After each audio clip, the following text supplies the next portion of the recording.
Hello everyone, and welcome to our presentation on McKesson versus the collaboration of Berkshire Hathaway, Amazon, and JP Morgan Chase CEOs. Today we'll be discussing the implications of this collaboration and how it will affect McKesson and the healthcare system. My name is Jennifer Menino, and my group members are Alan Michael Barnett, Stephen Cannon, Eric Dominic, and Charles Harris. And today we'll be alternating discussing the topics of this case analysis. In this presentation, Alan, Michael, and myself will first introduce you to McKesson as a company. We'll cover some high-level facts, touch on their leadership, mission, and core businesses. Then we'll transition into how McKesson operates as a firm so that you have a better understanding of how they work. Then, Charles will be giving an overview of the basis for this case analysis. CEOs Jeff Bezos of Amazon, Warren Buffett of Berkshire Hathaway, and Jamie Dimon of JP Morgan Chase have all decided to collaborate in an effort to reduce costs to their companies by improving efficiencies in the way healthcare is managed for all of their employees. We'll examine this collaboration more closely and review how this could pose a threat to McKesson's current businesses. Finally, Eric, Stephen, and myself will present our team's analysis from a business perspective that will ultimately lead to our team's recommendations for McKesson as a whole. At a high level, McKesson is an American-based company founded in 1833 and currently headquartered in San Francisco, California. It employs over 76,000 people and focuses on two main business segments, its distribution solutions and its technology solutions. McKesson is currently ranked as number 5 on the Fortune 500 list, and just last year brought in over $179 billion in revenue. When we take a look at McKesson's leadership, we can see the extensive experience within the company that these people have. The president and CEO alone has been with the company for 22 years, while 8 of the 11 reports below him have served at McKesson for over a decade. This says a lot about the company's culture and commitment to its people. One may also infer that these leaders have a strong understanding of the industry in which McKesson competes and have contributed a significant amount to its current success as a Fortune 500 company. McKesson firmly believes that with their customers and partners, they are creating a sustainable future for healthcare and are charting a course to better health. They also believe that the healthcare industry depends on their collective distribution and technology solutions to operate more effectively, to lower costs, and improve patient health. We'll take a brief moment to watch this video on McKesson. It's 11:15 a.m. on a Tuesday. In the next minute, McKesson will make better health possible for millions of people at the same time. A New York athlete will breathe a sigh of relief as her doctor uses our MRI technology to show why she won't need shoulder surgery. A young girl in Los Angeles will start her road to recovery after her primary care physician used a rapid strep test we delivered to make the right diagnosis. An aging Tucson woman will move into an affordable long-term care facility that uses our inventory solutions to control costs and improve patient care. A woman in Paris receives personalized treatment for her skin condition from her local pharmacist, avoiding a trip to the dermatologist. A line of third graders in Little Rock will head to the nurse's office for needed flu shots we supplied to their local school district. A pharmacist in Montreal reminds a diabetes patient to take his medication because a system we developed with manufacturers triggered an adherence consultation. A large health plan is able to attract and retain patients after we help them develop a new network model and bring it to market. A single mom in a rural area gets her critical medication and stays on budget because we supplied her local pharmacy with a cost-effective generic.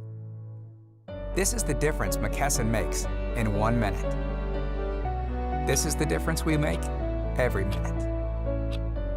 What will we make possible in the next minute, the next hour, the next year? It's now 11:16 a.m. It's time to get back to work.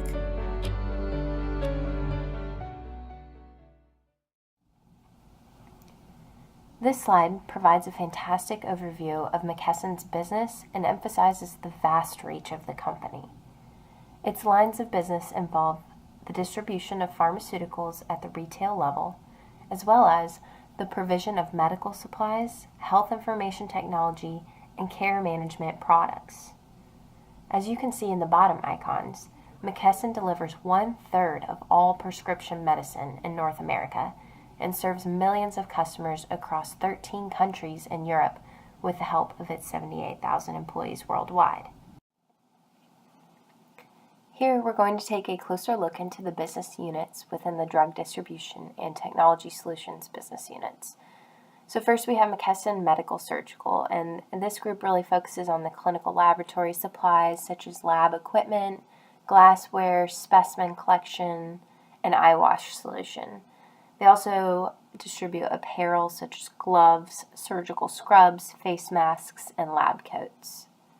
Then when we move to the McKesson U.S. Pharmaceutical Unit, this really encompasses all of the branded, generic, and over-the-counter pharmaceuticals that are distributed to more than 40,000 customers spanning retail chains, independent retail pharmacies, and hospital healthcare systems. This is one of their biggest business units, which we'll cover a little bit more in depth in the following slides.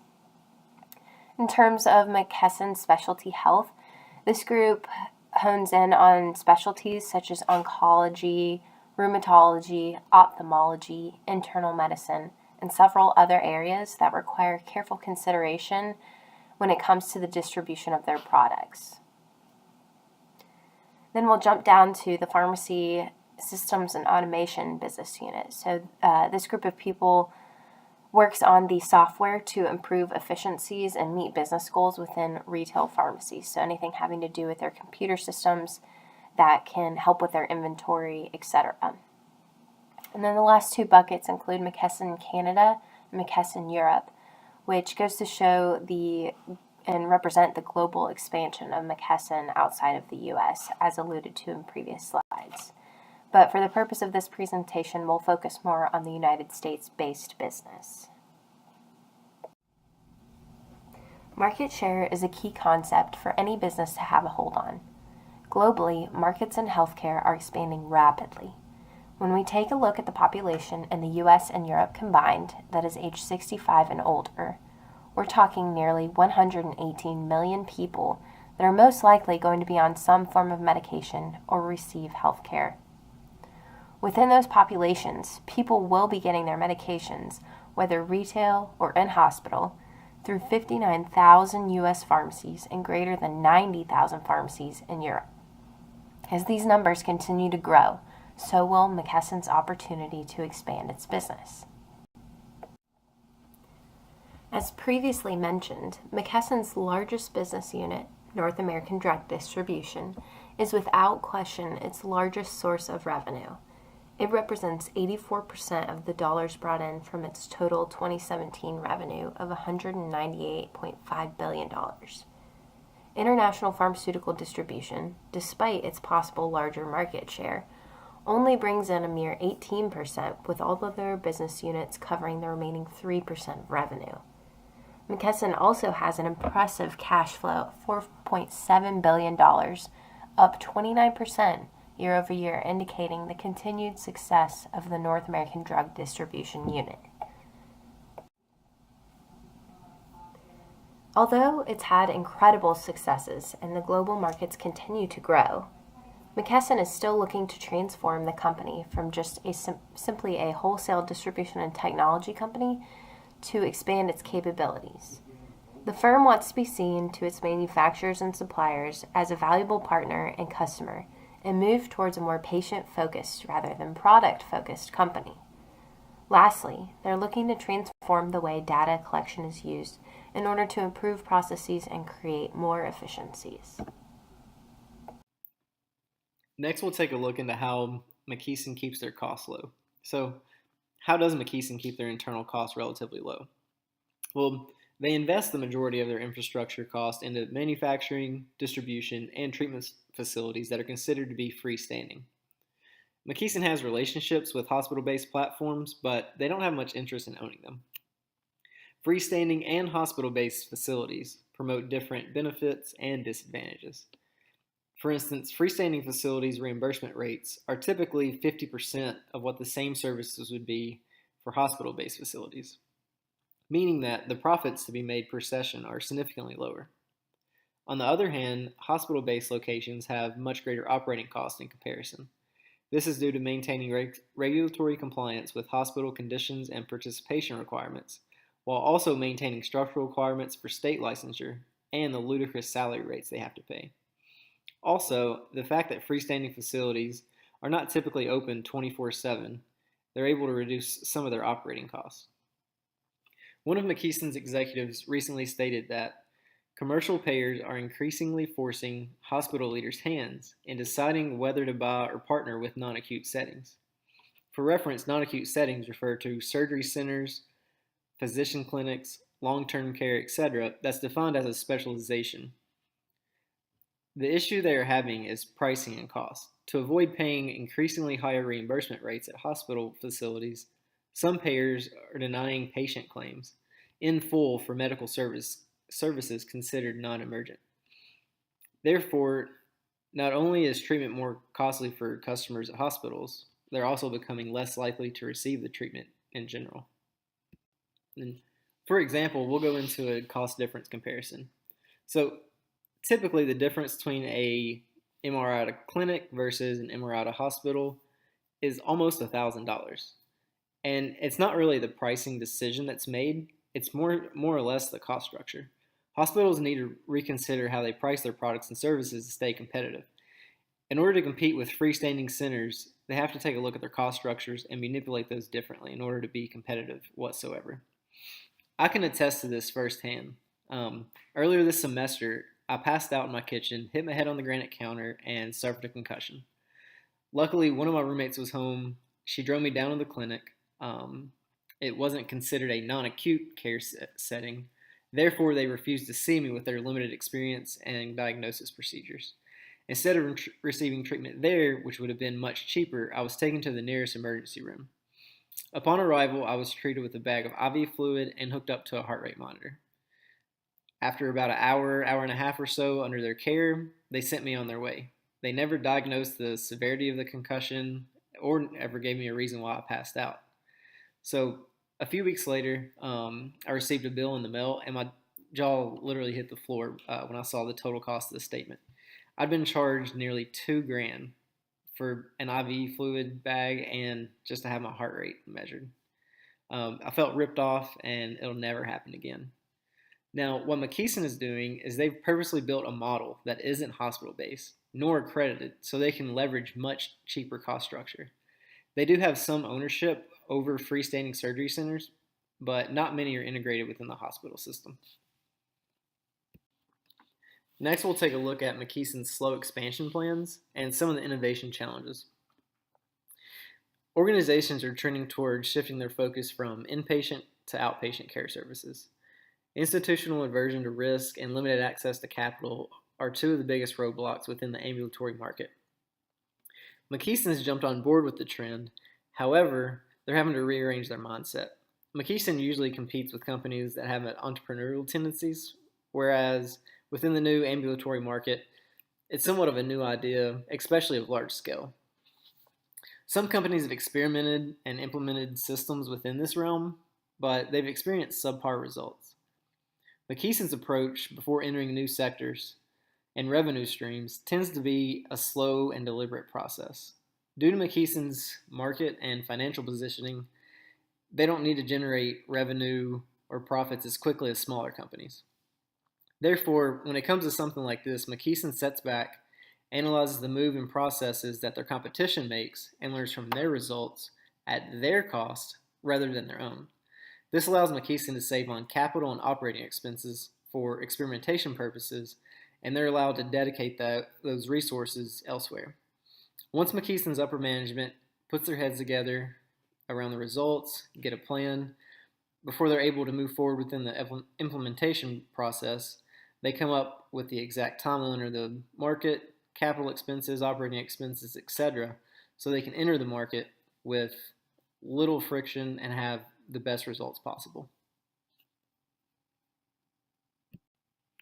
Technology has been booming, especially as of late, and it's only McKesson's right to take advantage of leveraging technology and being able to successfully streamline the supply chain.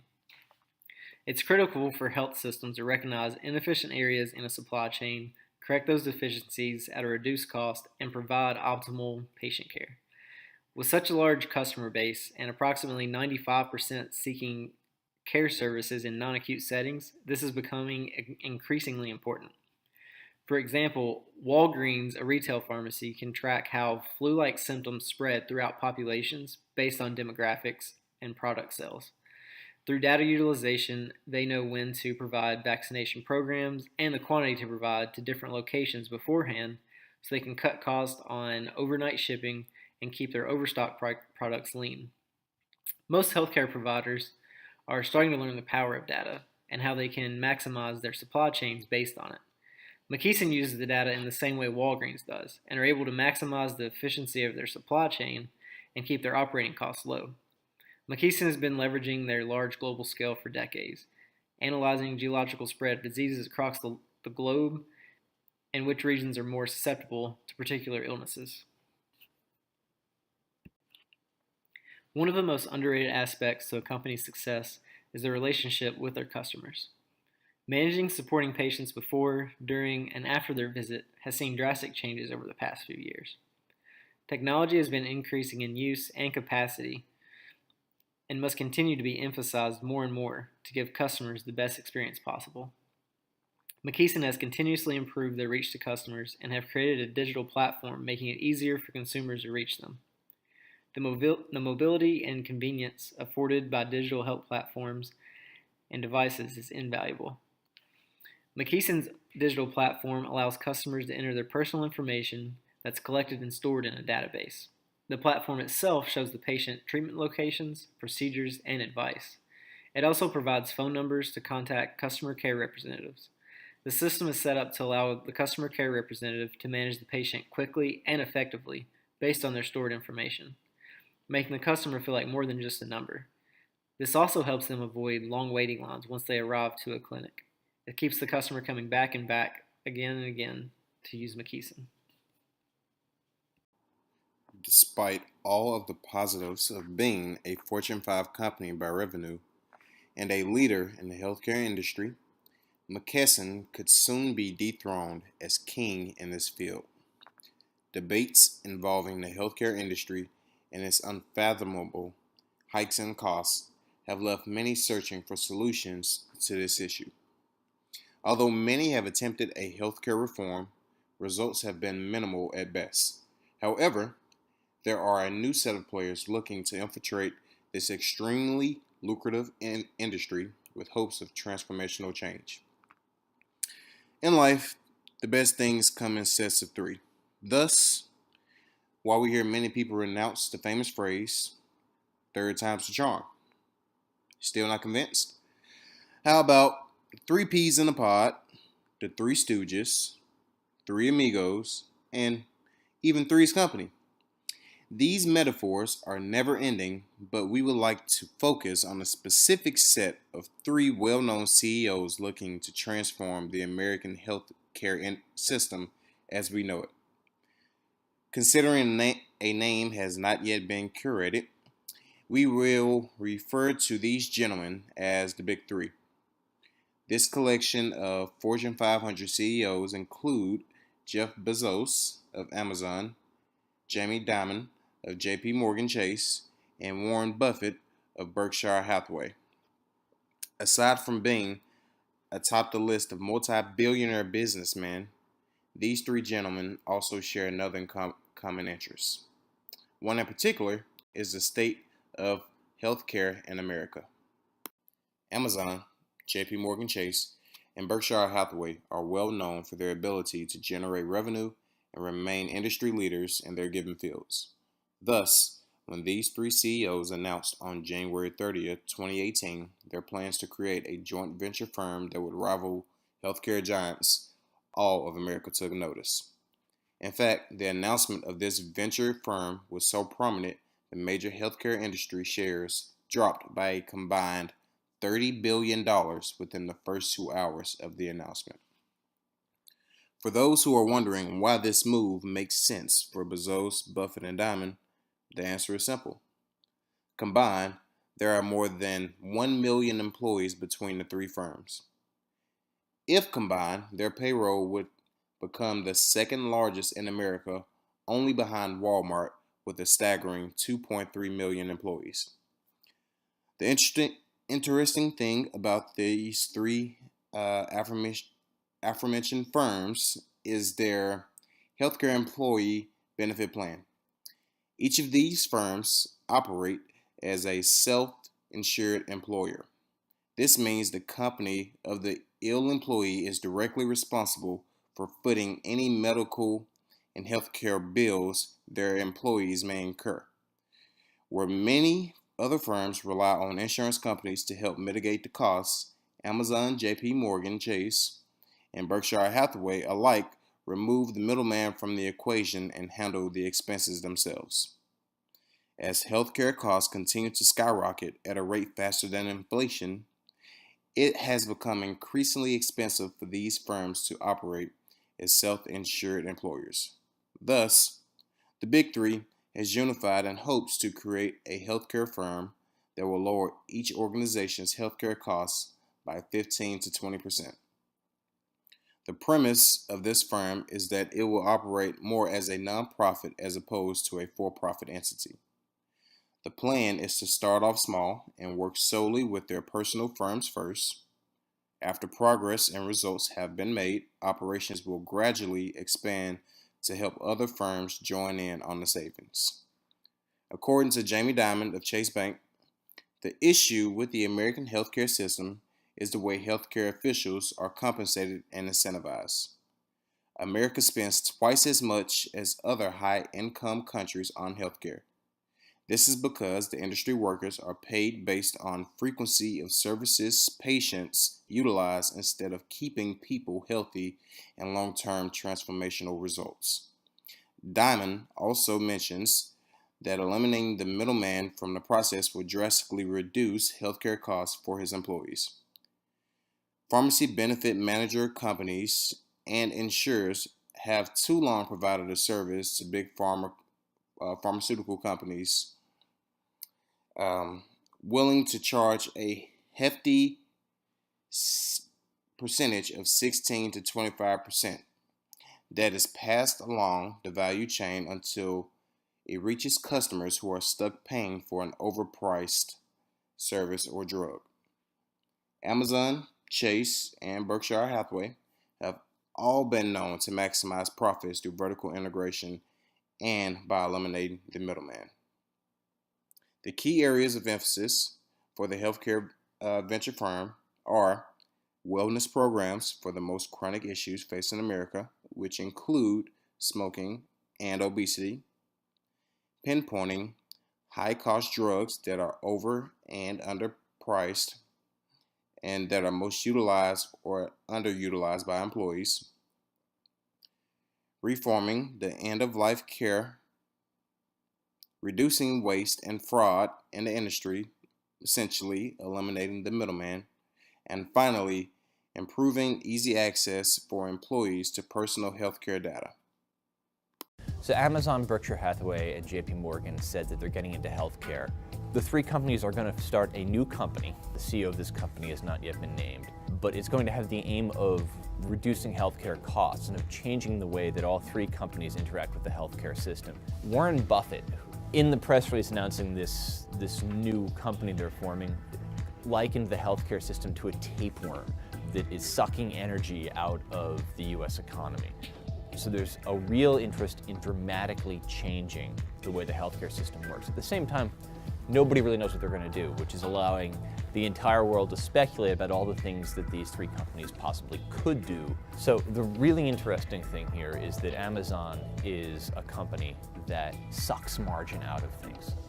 That's essentially what it's done. It's changed all these brick and mortar industries. Healthcare is a world full of margin. That's one of the reasons it's so expensive. There are a lot of people who kind of have to get their money. One thing that's come out in some of the reporting, CNBC reported that there's a goal of reducing JP Morgan's healthcare costs by 20%. 20% is a really big number in healthcare costs. 20% is bigger than the percent of spending on drugs in the overall healthcare budget. If they want to lower costs 20%, they're not going to get it just from medicines. You'd have to stop prescribing medicines entirely, which JP Morgan, I'm sure, doesn't want for its employees. If JP Morgan lowers their healthcare costs by 20%, every other company in the country is going to want the same secret sauce. There's a lot of money to be made.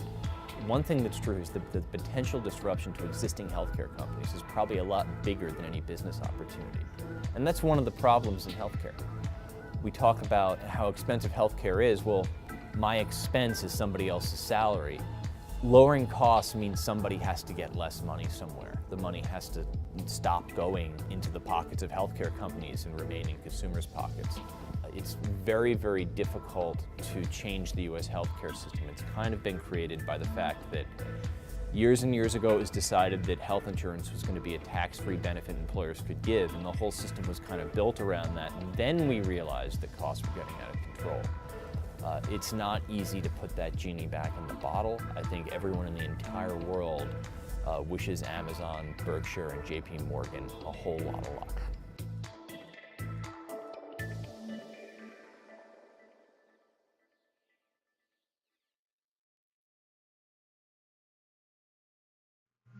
The SCP model today is used essentially to classify firms by the structure of the industry in which they exist, and from that, determine the conduct they can undertake to effectively compete, and the type of performance they can expect based on that conduct.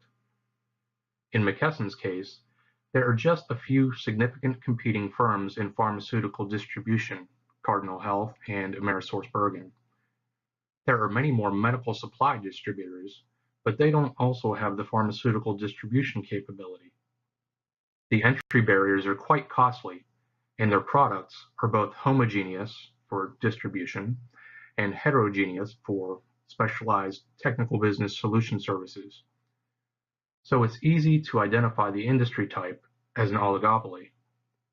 Because this is not a perfectly competitive industry, McKesson has the opportunity to gain competitive advantage through various means, up to and including tacit collusion with the other limited number of competitors. In economic social welfare terms, McKesson is part of an oligopoly and demonstrates less than monopolistic competition, so the threat of government regulation that would hamper their success exists, but is not highly likely. We've performed a 5 forces assessment to determine areas McKesson should consider for strategic moves.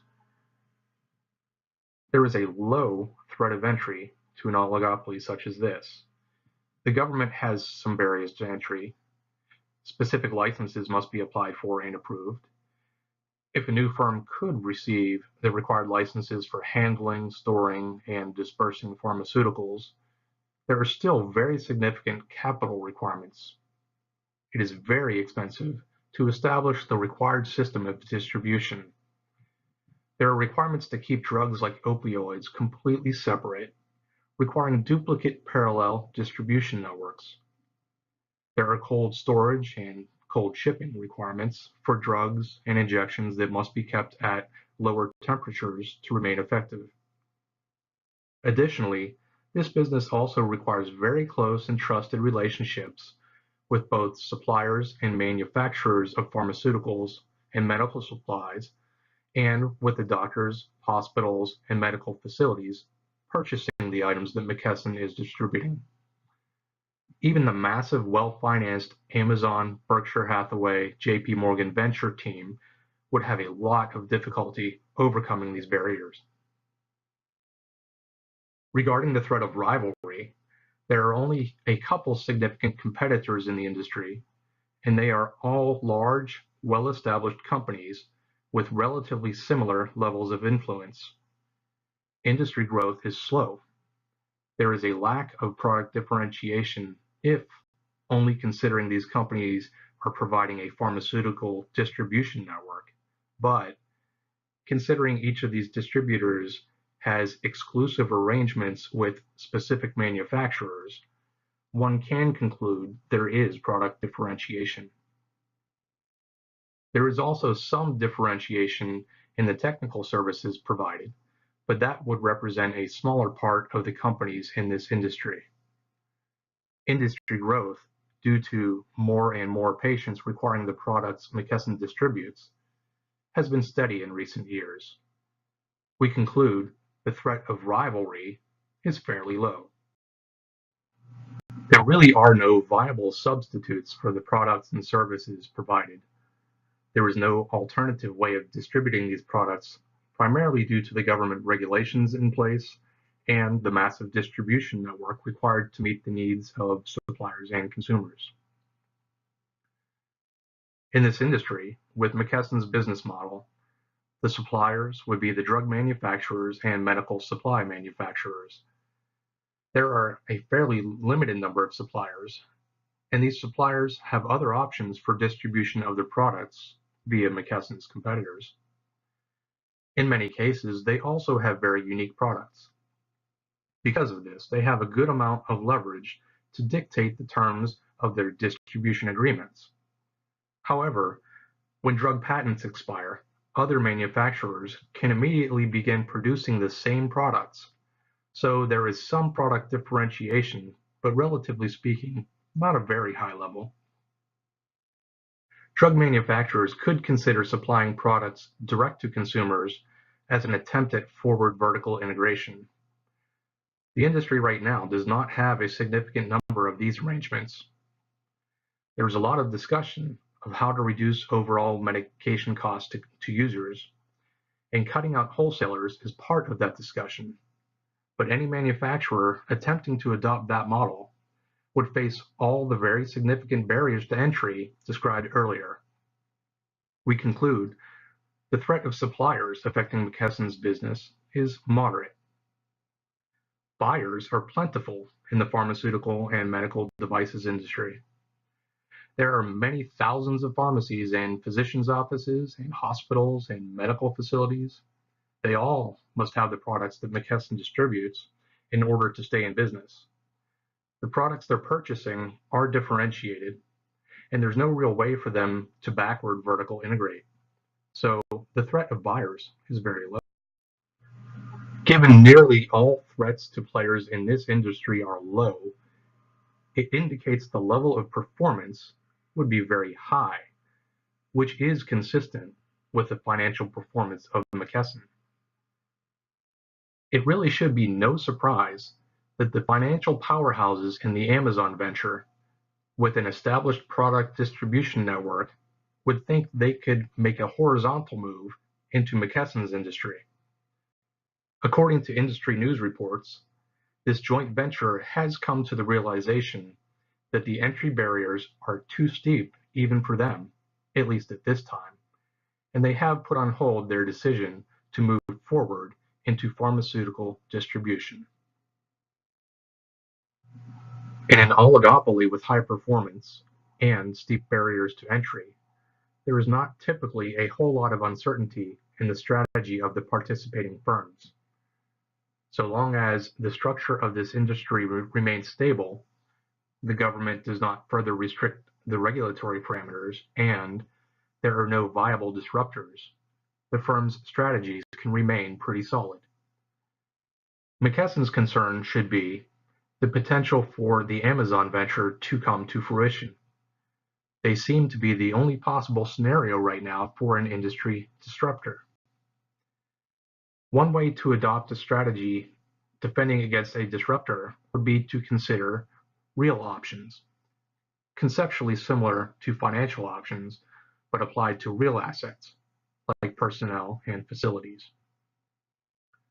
Because McKesson has a few lines of businesses, they can be evaluated separately. With their technical services, there's low technical uncertainty. They know, at least generally speaking, what their solutions will look like. And there would be low to medium market uncertainty because they know their customers and their needs extremely well. In pharmaceutical distribution, both technical uncertainty and market uncertainty are slightly higher.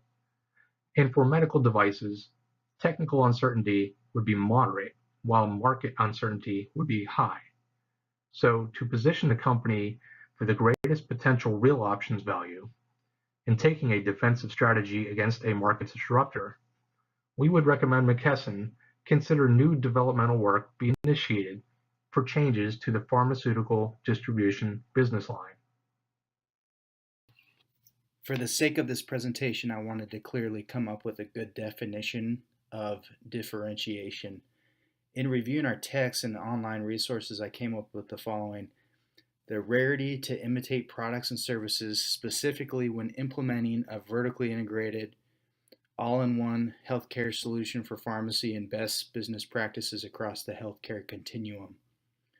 The services and products with McKesson exist so that clinicians don't think twice when caring for the patient. When McKesson has been at its best and it has executed this, they've done this with a lockstep collaboration across all business functions, embrace chaos or change to face new challenges and customized solutions. They've often gone to the market being the most expensive, but have provided value-based solutions in which costs become irrelevant or at least less relevant. And lastly, also they have a deep commitment to go to the market, not selling off of features and benefits which are easy to imitate, but customized solutions that greatly differ between IDNs or healthcare networks. McKesson has evolved since 1833, and they've definitely capitalized on changing trends within the healthcare industry. One of the huge diversity in their healthcare solutions is their ability to implement and really marry up the cross-functional organizations that they've invested in. An example of that is their company MacroHelix, which is a 340B software solution which all wholesalers have to implement, but McKesson definitely has a niche within this because it is their solution. It links up best with their pharmacy management software. The next thing that they have that's very different is their ability to get into the C-suite within large IDNs throughout the country. With the history of healthcare, hospitals are definitely being gobbled up by bigger and bigger IDNs, becoming big networks instead of just one or two hospitals within a system. Now you're seeing a nationwide an influx of more and more cross-functional healthcare solutions being gobbled up under one umbrella. And McKesson has capitalized with their consulting to provide analytics and data to be able to capture and tweak with really the revenue cycle of healthcare and provide this, and with drugs being one of the number one costs within healthcare. The other big key differentiation that they have is their relationship with their suppliers. On the wholesale side of things, there's a buy side and a sell side, and it's so crucial on that buy side when they're having product come through that they're communicating par levels with suppliers, and in turn they get a fee for service for that. McKesson is also extremely good at investing in complementary products and services. I'm not so sure that I would call them 100% vertically integrated, but they've tried to incorporate a vertical integration within by adding complementary products and services and through mergers and acquisitions. An example that I have here is US Oncology. McKesson definitely has other ways that they have differentiated themselves through the years. One big thing that has come on from bedside scanning and also implementing technology within the healthcare system are unit dose offerings. They have a unique barcode within their formulary that allows the drug to be scanned from when they receive it from the supplier, when it exits their warehouse, when it is received in the pharmacy receiving within a hospital or healthcare facility, and then when it's used to the patients. These scanning barcodes and offerings that they have been turnkey and really have mitigated risk in providing patients with the proper medications that they should be getting and receiving. They have an extensive formulary and drug generic program. They have a very strong specialty pharmacy turnkey solutions, along with a retail solution that really dovetails with this solution. And they've been a leader in plasma and biologics distribution for years. Their pharmacy management software services are bar none some of the best in the in the healthcare industry, and they're able to provide a number of analytics and dashboards so that businesses can or healthcare institutions can tweak their best practices to become more efficient.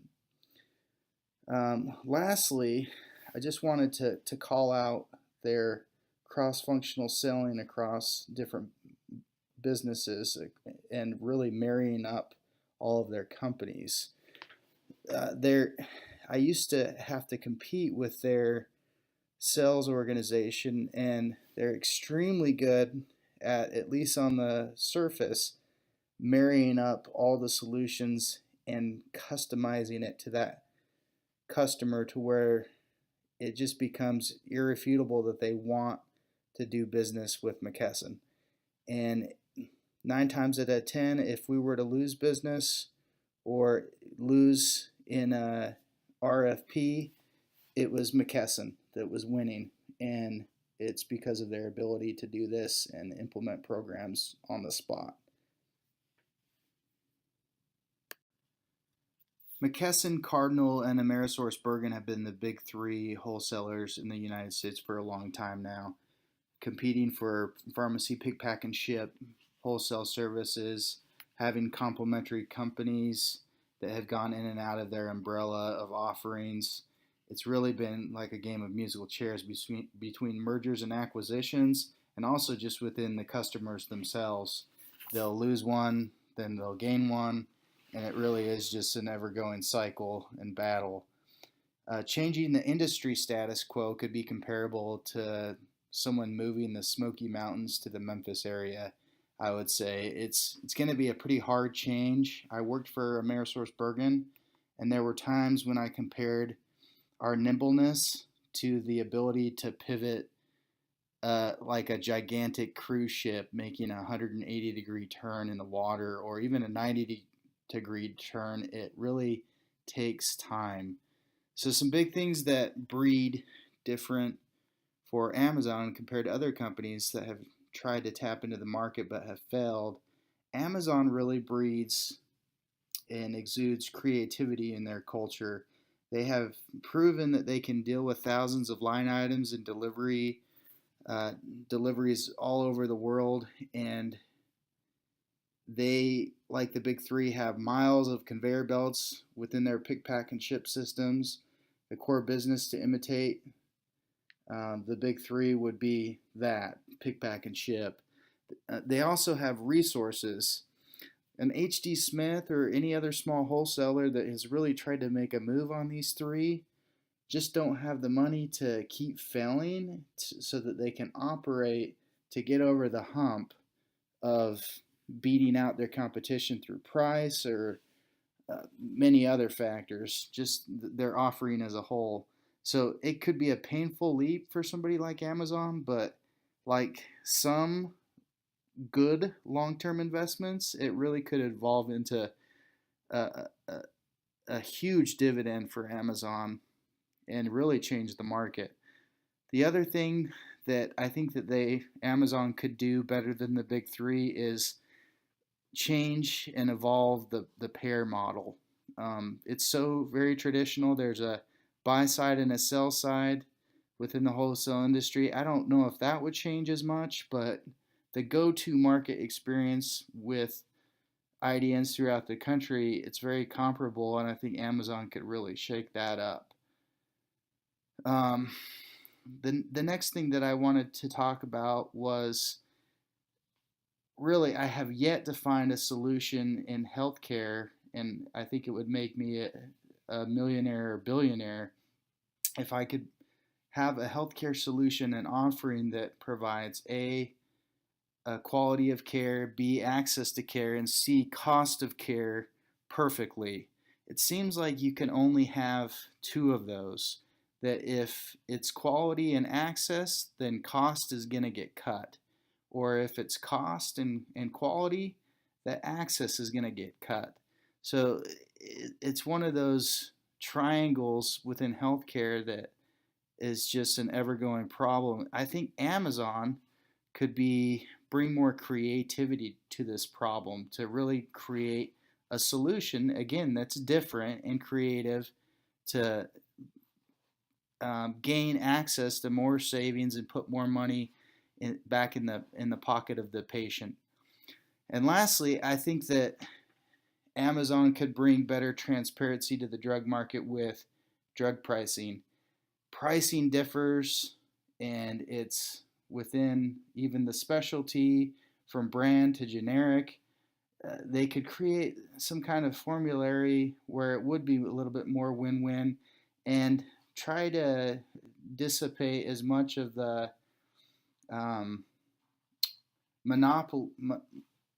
monopoly drugs that are out there by being a better partner and creating stronger relationships and creating a win-win approach for the overall concern of the end patient. And so to further illustrate my point with all of this, in the next slide is Forbes' own Matthew Herper's view on the subject of Amazon entering into the market. I really believe the secret sauce for Amazon executing entry into the healthcare marketplace and competing against Cardinal, McKesson, and AmerisourceBergen is going to be their people. It's something that you can't calculate how people execute. I mean, you can calculate from results, but that's going to be reactive. So having that culture in place is going to be key, which I think Amazon does have. Look at what they've been able to do thus far in our world. So to avoid agency problems, really a key component is going to be the manager. They have a fiduciary responsibility to shareholders and investors to execute plans so that when really the rubber hits the road, they're aligned with desired results. And failing to implement from the top down is something that can't happen. Even an Amazon competing in a billion-dollar arena has a time limit to execute. And so Amazon really needs to provide a dashboard of deliverables and a very calculated plan built in with some flexibility to execute such a feat. Really implementing over years too, maybe even in phases, so that it's not so costly to their organization all at once. And lastly, my thought with their success, as I've studied McKesson, AmerisourceBergen, and Cardinal, on the surface they seem like very simple companies, but as you study them more and more, they have layers and layers like an onion. And when you pull back those layers, you realize how complex and complementary products that they have and services. And it's actually a pretty diverse, complicating industry to get in, because healthcare with their payer model and everything is different than just the traditional marketplace. So creating a like organizational structure to their healthcare division it might be important for them to slightly mimic an existing wholesaler, or maybe even a hybrid of all three wholesalers. In sum, health systems face some serious challenges. With declining reimbursement rates, rising operating costs, and the threat of new entrants, all of these complicate health systems' ability to invest and innovate, specifically in their non-acute portfolios. Hospital-based cost structures, innovation challenges, capital expenses, data capabilities within supply chain management are all downfalls of most healthcare systems. However, McKesson's ability to leverage technology, data, and cost structures are what they do best. McKesson has done an exceptional job positioning themselves to have an upper hand within the healthcare industry. McKesson's duration within the healthcare business, large global size, relationships, ease of licensure in comparison with other companies gives them the upper hand as well. McKesson has also become more and more heavily invested in technology, which has and will continue to be beneficial in the continuously advancing tech world around us. The fact that McKesson has an oligopoly within their current market is also beneficial. Without having a ton of huge competitors, McKesson's capable of charging higher prices and continue to receive sell orders due only a couple other competitors. The threat of new competitors up until recently has been low, due to all the startup costs involved to launch a competitive, large-scale healthcare service system similar to McKesson. Lastly, another advantage working in McKesson's favor is the difficulty to create substitutes for their products. While some products they offer, usually the less expensive ones, can be substituted, a large portion of their products to treat specialized symptoms are impossible to find substitutions for. For now, the healthcare system is McKesson's jungle gym and their King Kong. And finally, although McKesson has been able to do and achieve anything they've desired, the rank on top may not last much longer. If a conglomerate of business powers can create enough capital to launch a sustaining healthcare system, they have the potential to flip the healthcare industry on its head. All three companies, Amazon, JP Morgan, and Berkshire Hathaway, have seen incredible results within their respective fields. So is there any reason to doubt if all three come together, the end results would be any different? The main goal of this conglomerate of a company is to save costs and make healthcare more affordable.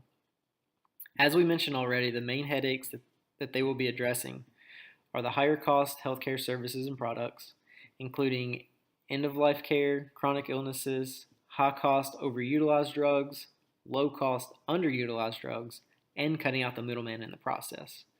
If there's any conglomerate of companies that could uproot the current healthcare system, it would be these three. It may not be much longer until there is a new king of the jungle.